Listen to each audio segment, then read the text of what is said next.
The pro-Palestinian and anti-Israeli protests in our streets are part of a movement driven by Islamist extremists and fuelled by lies and ignorance. Most of the media only amplifies this. They are part of the problem.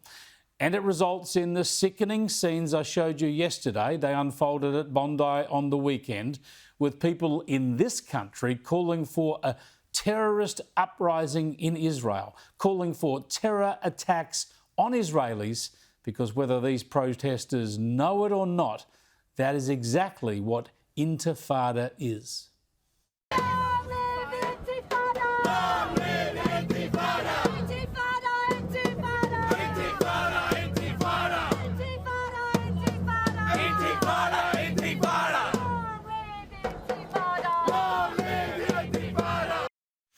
Chanting for Intifada there on Bondi Beach. Well, just a day later in Jerusalem, we saw Intifada. We saw innocents slaughtered. Gunfire and panic. Dashcam footage captured the moment when a morning bus commute in Jerusalem turned into a deadly shooting attack. An off-duty Israeli soldier at the scene shot dead 2 suspected gunmen believed to have come from the occupied West Bank. This is usually a busy junction. It's near to Jewish settlements in East Jerusalem, and Palestinians and Israelis mix on the road. This is one of the 2 buses that came under attack. You can see those were direct shots aimed at the driver. Also, these 2 bus shelters were attacked as well, absolutely packed with people, and it's still very tense here. Just terrible. A deliberate slaughter of innocent civilians by Islamist extremist terrorists, just as Israel and Jews have had to deal with for all of their history. Just like in the first Intifada of the late 1980s, and just like in the second Intifada in the early 2000s after Yasser Arafat rejected the offer of a 2-state solution. This is the terrorism that protesters encourage and support as they repeat the chants and slogans of Hamas and demonise Israel. Killed yesterday in Jerusalem were 5 men and a woman. One of the men, a 25-year-old, married just 2 months ago. Another, a father of 3. Another one of the men is a father of 6. And the woman, a 60-year-old with 4 children and 7 grandchildren, was cut down on her way to work. The 2 Palestinian terrorists, both men in their 20s from the West Bank, were shot dead at the scene. Another man was arrested on suspicion that he drove them to the attack. This is terrorism, pure and simple, the deliberate slaughter of innocent civilians in the name of the Islamist extremist cause, which of course is always wrapped up in the Palestinian statehood cause for propaganda purposes. The media not only buys into the terrorist narrative, they usually actually amplify the alleged motives and arguments of the terrorists. They spout their propaganda. Have a listen to our own ABC.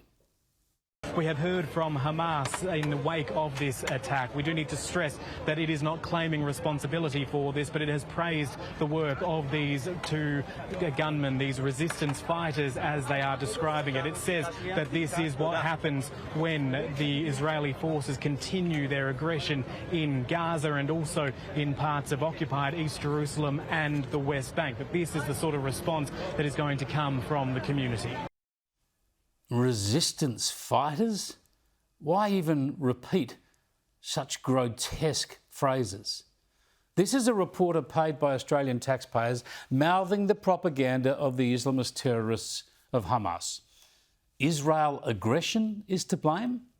The war in Gaza was started by terrorism, by the October the 7th atrocities that killed 1,200 people and saw 250 taken hostage. At least 102 of them have been killed, and Hamas still holds 20 alive.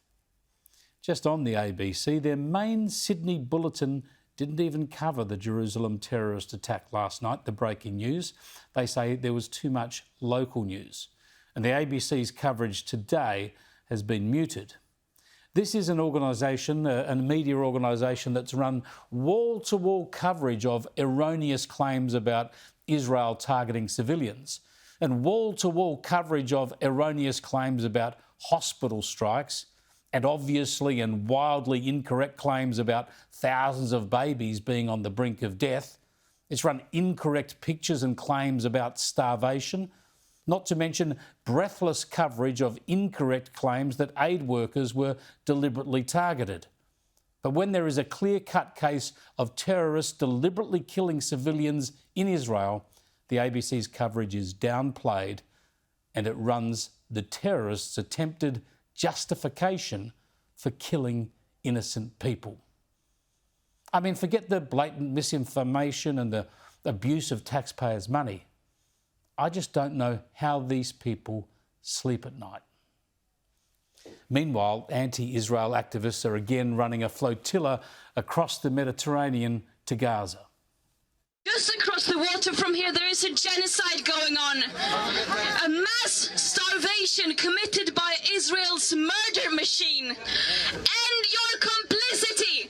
Everyone, end your complicity in this genocide! Be human! No one is free until Palestine is free.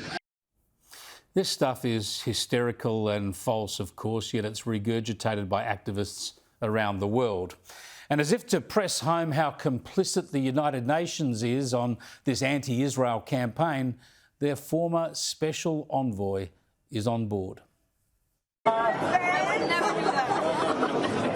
taking revenge. Revenge indeed. The flotilla vessel apparently was attacked by a drone while in a Tunisian port. It's unlikely that Israel's defence forces will allow it through to Gaza. More's the pity.